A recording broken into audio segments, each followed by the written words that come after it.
listen to fall to gold.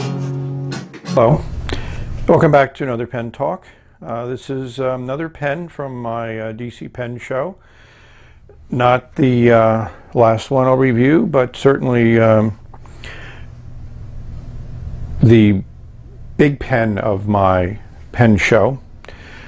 So I keep it in this Edison pouch. I think it's great. And you just push it up and we see the Delta limited edition Hong Kong, the pens, one of the pens to celebrate the return of Hong Kong to China, or commemorate might be a better way of describing it. I saw this on Serge's table, Serge Menage. I discussed that whole purchase in my DC pen video. So since that, this pen has been cleaned up, been waxed to bring out the nice hard rubber, kind of the classic black and red kind of wood grain look that this pen is made from. As with Delta pens, you always have some nice little information like Hong Kong 1997, commemorating the year. And as we go across the pen, you know, there's your Delta logo. Italy, it is number 110 of 300, and is to commemorate the return to China. So that's nice engraving. It's a nice cast sterling band here. I've had these on other pens. This is plated with gold to give it that vermeil look. Nice, interesting details. Not necessarily certain what the symbolism is, but I'm certain it has something to do with the theme of the pen, which Delta is generally known for doing. And then we have a nice little Delta logo at the top of the pen. So this pen was made in 1999 as a limited edition. It was made in one series that I've been able to find, and I'll put up some of those images. So this was made in a set of 3, and they made 30 of them. In those, I'm certain all the metal was 18 karat gold, which is common for their very high-end limited edition collectible pens. This one is one of 300. I've not found any information about this series. So as usual, pens become kind of an enigma, kind of difficult to find, but I did at least understand the pen and what it was designed for. And I don't have anything that's of this age from Delta, so I don't think you would call it vintage, but it's as close as I'm going to get currently to it. And when I saw this pen on the table, I basically was very interested in it. You know, maybe I'll try to get one Delta at every pen show I go to, and obviously try to get different types of Deltas. I don't think I'll have more Dolce Vitas, but, you know, never say never. So hopefully this light is bringing out the really nice, subtle patterns in the pen. A lot of Delta pens have not so subtle designs, so this is kind of nice from that viewpoint. They made 3, as I'll show you. This is the, call it the brown one.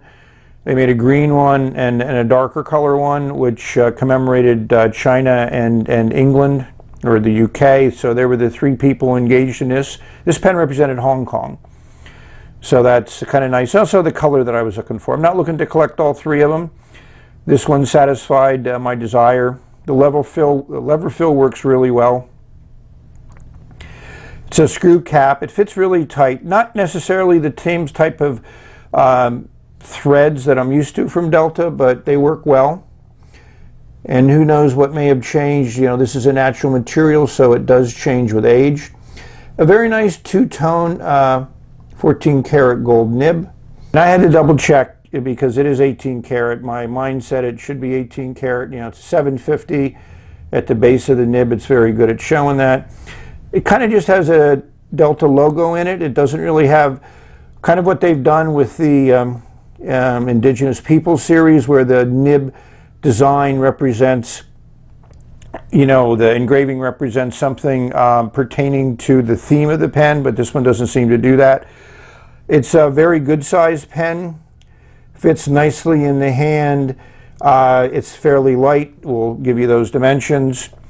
It posts okay, but you need to put a little pressure on it and the cap will fit nicely. You don't need to post it, but it does fit, and the balance is fine. The pen is relatively light, so that doesn't affect the balance. Let's do a little bit of a size comparison. The one in the front is the Delta Hong Kong pen. Here we have the Hell's Bells, which is, I think, a comparable size. Then we have your Pelican M800, your TWSBI 580, and your Lamy Safari. Let's take a look at them uncapped.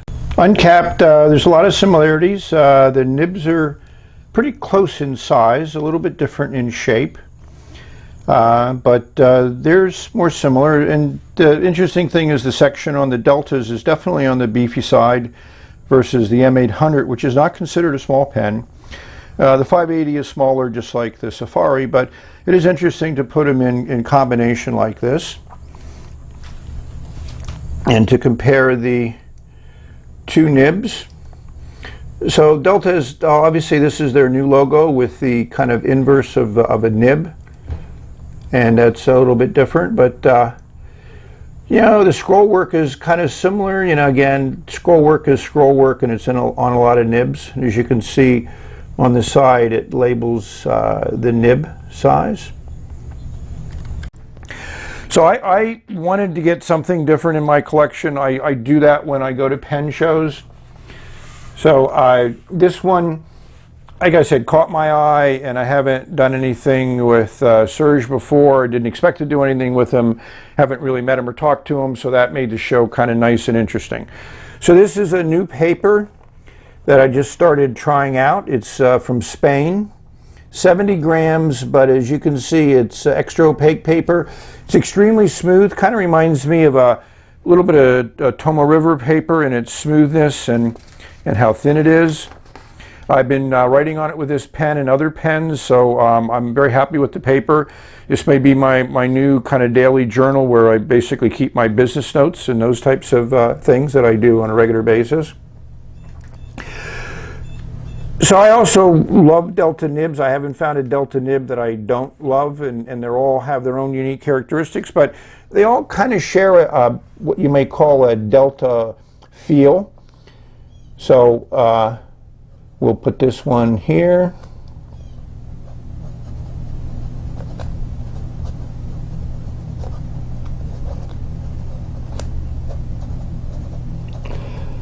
Hopefully you can hear how smooth that nib is. I mean, Delta nibs are all been very smooth, but they still give you some feedback, so I think that's an excellent combination. So this is, I've been into Sailor ink, so this is the one I picked for this pen. I wanted an ink with a little bit of pop to it and color, because I think this pen deserves an ink with some character to it. I love Sailor inks from a flow viewpoint, saturated color viewpoint, so I've been very happy with that. The other thing about this nib, which is a little bit different than other Delta nibs that I had, is you need a little pressure. So if you just, here it's writing fine, but occasionally it'll need a little pressure to get the flow going.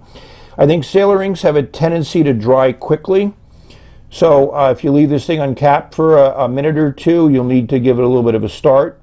I'd say this is a fairly wet writer. You can see some of that. And this ink dries pretty quick. So that's kind of nice. So overall, I'm extremely pleased with this pen. I've been using it daily for a week now, and I really enjoy this line that it lays down. I really enjoy how smooth it is. The nib has a little bit of softness to it. To me, that makes it even a better writing experience. I enjoy a soft nib. So overall, I'm very happy with this. It's nice to see something historically from Delta. You know, something I didn't know about before I went to the show, and now I have something in my collection which is a little unique. So hopefully you've enjoyed this quick view at a pen that is unique and is commemorative, an interesting historical event. So thank you for watching. Hopefully you have many great writing experiences. Enjoy them. Enjoy the variety. Ciao.